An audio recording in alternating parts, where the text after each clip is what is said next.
It's just same. Rohit Sharma won the game. What a beautiful knock by Rohit Sharma. Captain का innings खेला है रोहित शर्मा आज final में और इंडिया को चैंपियन ट्रॉफी दिलाया.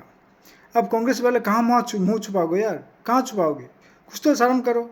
इंडिया में जो भी अच्छा होता है ना तुम्हें उससे दिक्कत ही होता है. इंटरनेशनली रोहित शर्मा ने इंडिया को ना प्राइड किया है, गर्व किया है, जबकि तुम ना इंटरनेशनली इंडिया को बदनाम करने की कोशिश करते हो. इंडिया में जो भी अच्छा काम करते हैं ना उसको बदनाम करने की तुम्हारा कोशिश रहता है. और कितना नीचे गिरोगे, अभी कितना मुँह छुपाओगे? अभी देखो रोहित शर्मा जीता, न्यूजीलैंड हारा, मगर ट्रोलिंग होगा कांग्रेस का, क्योंकि ये ना पहले से ही रोहित शर्मा का मोरल डाउन करने का कोशिश किया था, उनको ना डिमोटिवेट करने का कोशिश किया था. मगर भाई कैप्टन है भाई, देश का कैप्टन है. देखो वो 37-38 साल की उम्र में 2 ICC ट्रॉफी जीत लिया उसने. मगर राहुल गांधी 99 इलेक्शंस लॉस्ट. आप कहाँ छुपोगे जाके?